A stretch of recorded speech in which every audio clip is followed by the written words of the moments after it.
Então, mais uma vez, agradecendo aos amigos que conosco formam essa egrégora dessa noite, para iniciar o tema que nos foi proposto, chamado Cruz e Disciplina. Um texto igualmente especial, não é? Ditado pelo nosso Emmanuel. E foi organizada a nossa conversa da seguinte forma. Inicialmente, vamos fazer uma contextualização do texto de Emmanuel, informando aí mais ou menos a questão histórica, não é? E características do mesmo. Uma vez lida, uma vez dita, uma vez comentada essa contextualização, vamos ler o texto de Emmanuel. E logo em seguida, vamos fazer uma rápida exemplificação, ou se não tão rápida, uma conveniente exemplificação do texto, para então proceder à conclusão. E para iniciar a nossa conversa, esse nosso bate-papo, comecemos assim. Era sexta-feira, próximo às 11 horas da manhã. A turba encontrava-se em magotes, sequiosos de sentirem a cupidez em seus corações, já acostumados ao sinistro consentimento. Naquela manhã, a expectativa era geral para a consecução da criminosa sentença, a morte do cordeiro. Após a lavratura da mesma, preparado o cortejo odioso, seguiram todos o vetor que os levariam ao transcurso dos aproximados 500 metros de distância até o cume do Morro da Caveira. O sublime sentenciado carregava a peça de madeira, a peça maciça de madeira, que pesava algo como 70 quilos, que dilacerava as carnes dos ombros e das mãos. Nenhuma voz de ajuda suplantava o som estridente dos escárnios e excitados que estavam todos em volta da romaria.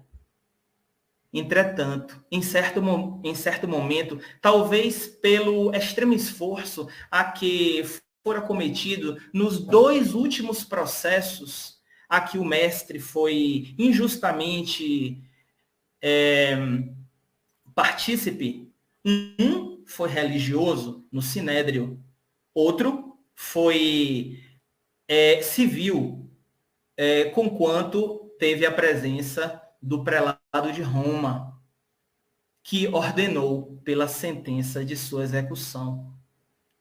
Procurando, então, um soldado que acompanhava o mestre naquela terrível sentença, naqueles 500 metros até chegar ali ao monte, onde esperava-se que ele fosse, então, executado, este soldado já vinha conversando com os sentenciados de forma a que eles não caíssem ali mesmo. Foi quando, interessado que a decisão se cumprisse, observou entre os transeuntes até que divisou o Cirineu. Simão era filho da cidade de Cirene, então possessão romana na África. E ele também, a exemplo dos demais, tinha ido passar a Páscoa entre os seus. Ele tinha vindo do campo, mas tinha encontrado no lugar das festividades aquilo que seria aquela experiência inesquecível. E o soldado o interpelou e o fez que ajudasse aqueles aquele ser que ali estava, ele já tinha ouvido falar daquele nome, Jesus. Era famosa o nome, a sentença era famosa para ele.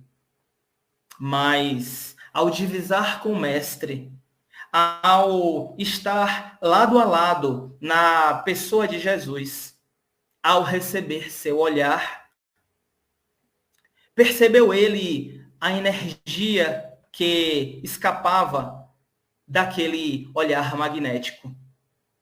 E é interessante, amigos, como o amor é um sentimento veloz. Toma o coração e reina absoluto. Dar-lhe-ia a vida se fosse necessário, pensou. Ele era pai de 2 jovens, Rufo e Alexandre. E ele pensou nos filhos e apiadou-se dos pais de Jesus, umedecendo os olhos. Pois bem, chegaram ao cume do monte. O crime deveria ser consumado antes do sábado, que era um dia de descanso. Enquanto isso, outro soldado importante na nossa conversa de hoje, que, como legionário a serviço de Roma, estava ali vindo de outras paragens, mas estava ali servindo como o fim de sua carreira.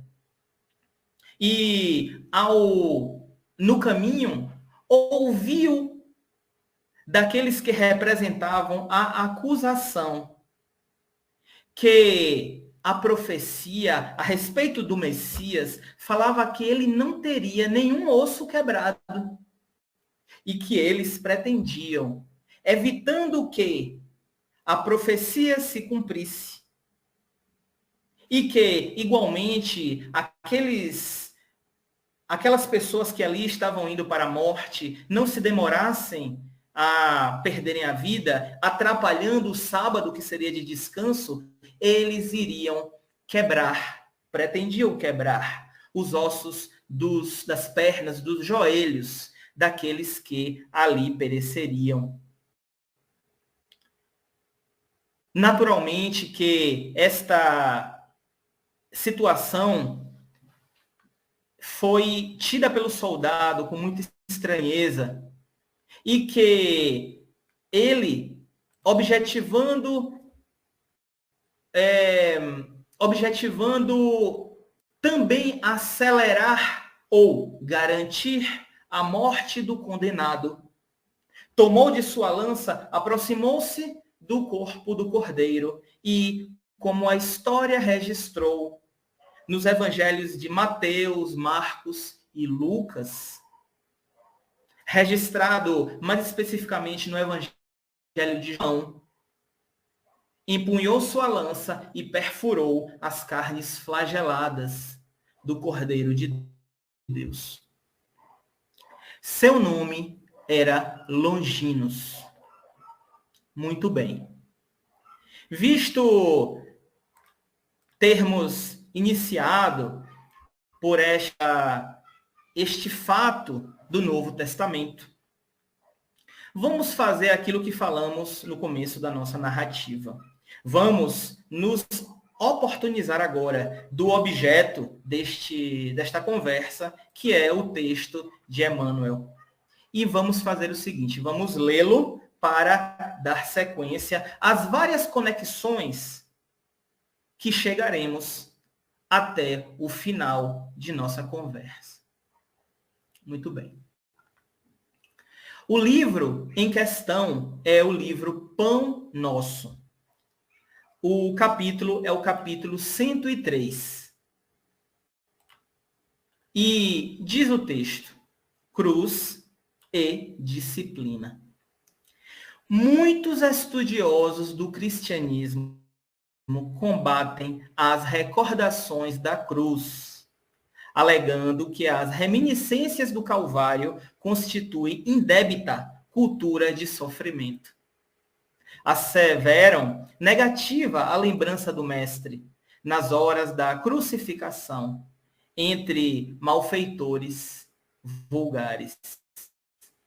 Somos, porém, daqueles que preferem encarar todos os dias do Cristo por gloriosas jornadas e todos os seus minutos por divinas parcelas de seu ministério sagrado, ante as necessidades da alma humana.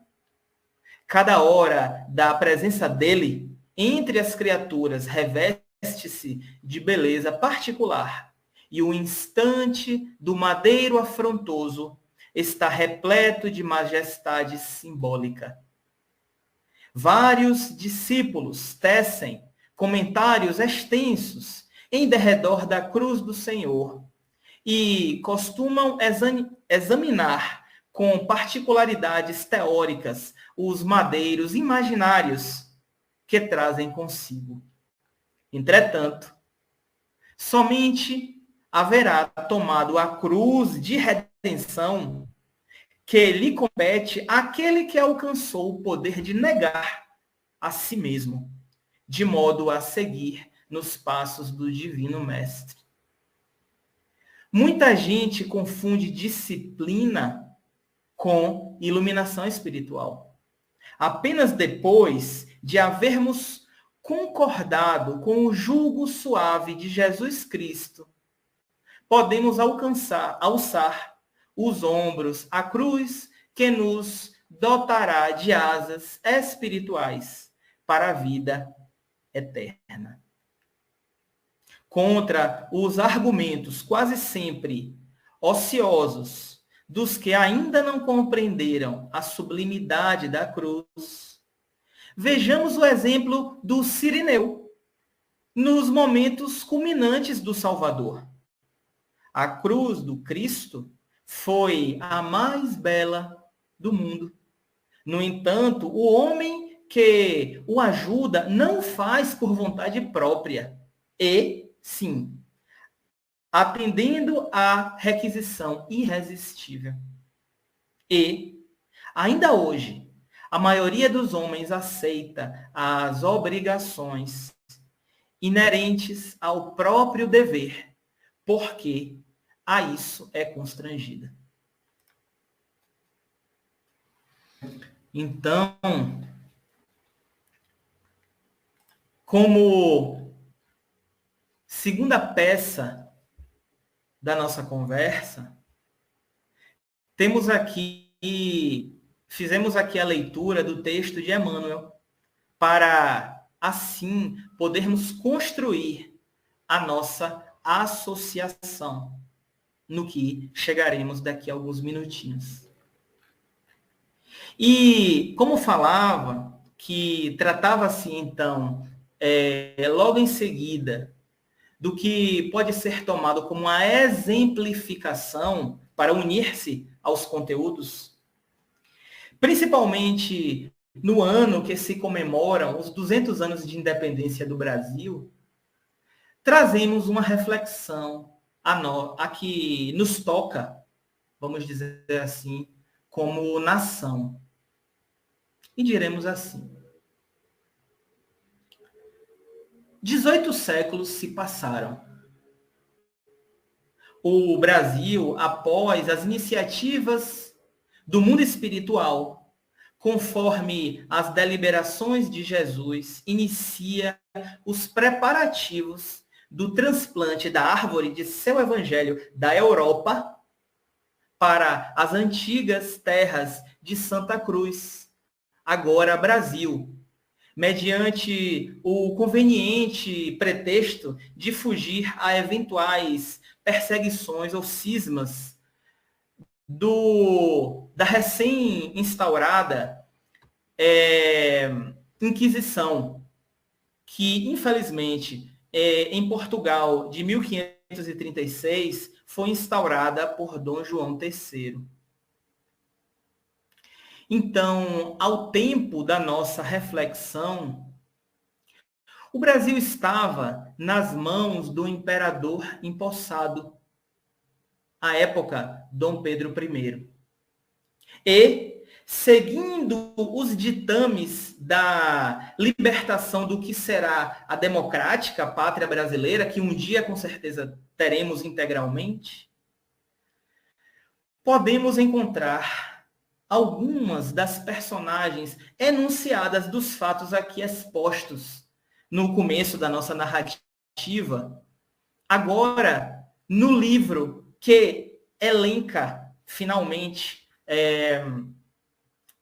o conteúdo final da nossa conversa, que é o livro Brasil, Coração do Mundo e Pátria do Evangelho, ditado pelo espírito Irmão X, não é? O maranhense Humberto de Campos, e psicografado pelo nosso querido mineiro Francisco Cândido Xavier, no ano de 38, ali um ano antes, na verdade, da odiosa Segunda Guerra Mundial.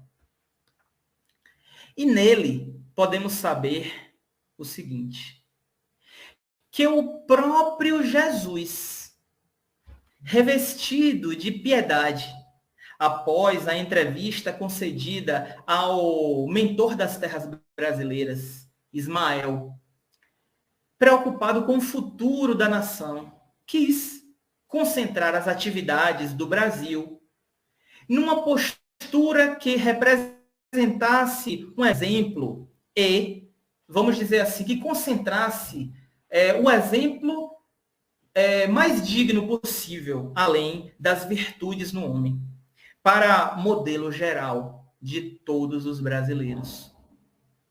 Para isso, então, convida aquele que teria a oportunidade bendita de ser auxiliado, auxiliando. Após inúmeras encarnações nestes 18 séculos, onde pôde doar-se à humanidade, Jesus, o antigo centurião Longinos, para sua última encarnação nas tristes paragens da terra, como o filho do imperador Dom Pedro I, então Dom Pedro II. Veja, meus amigos, que exemplo de perdão. Mas sigamos na nossa conversa. Explica Jesus que sua vida seria um completo sacerdócio pelo Brasil. Ele fala claramente a Longinos que a sua vida seria de muitas lutas e que deveria ser marcada pelo progresso da pátria brasileira. Porém, entretanto, seu fim seria muito ingrato. Notadamente por aqueles que exatamente ele favoreceria no futuro, oferecendo a cultura e as posições no cenário nacional, seriam os mesmos que o tirariam das responsabilidades ali empossadas por Jesus e iriam, inclusive, expulsá-lo das terras brasileiras, mesmo tendo ele deixado as sementes de respeito, de amor e de honra que temos registrados na história. Assim, conhecendo a história de bastidores do golpe militar que tomou o poder no Brasil em 1889, já recente, expulsando aquele imperador que promoveu tantos progressos à pátria do Cruzeiro, temos aí a confirmação da antevisão de Jesus. Imperador este que não aceitou qualquer compensação financeira do erário público nacional, morrendo 2 anos depois, aos 66 anos de idade. Vejam, amigos, que ao falar de Dom Pedro II aqui, estamos falando da prova da reencarnação. Mas mais do que isso, estamos falando do esforço daqueles que buscam a retificação do seu estado íntimo. 18 séculos depois. Vem aquele soldado que perfura no ímpeto o Cristo para que se certificasse de que ele realmente estaria com o seu corpo físico morto. E volta, doando-se integralmente. Nos 50 anos que aqui conosco esteve à frente, mandatário que foi do Império Brasileiro, pôde reorganizar, conforme as observações de Jesus, que com ele estaria sempre, pôde reorganizar politicamente o país, impedindo que ele se fragmentasse. Pôde exemplificar a conduta quando nas guerras, ou pelo menos naquela grande guerra com o Paraguai, pôde exemplificar o contexto, pôde exemplificar a forma, mesmo tendo sido o Brasil, quando da delegação ao Caxias, pôde optar por não perseguir ou não destruir o país vizinho, o que não foi seguido pelos maiorais do exército. Então, lembro-me, inclusive, de fato, que quando este personagem, mandatário do Brasil, andando pelas ruas do Rio de Janeiro, naquelas ruas estreitas, naquelas calçadas mais ainda, vinha com um dos seus ministros e no espaço, no lado oposto, vinha um escravo. E este escravo não saiu para que ele passasse. E ele desceu da calçada para deixar o escravo passar. E o ministro chega para ele e diz: mas, senhor, és o imperador do país? Mas, diz ele para o seu ministro, nós aqui estamos na posição de ensinar, deixando o escravo passar. Então, amigos, observemos. Inicialmente, o que podemos dizer sobre os textos conversados e sobre o texto lido? Nós podemos observar que o Cirineu, do começo da nossa narrativa, assumiu a postura de auxílio, mas apenas após a imposição do centurião.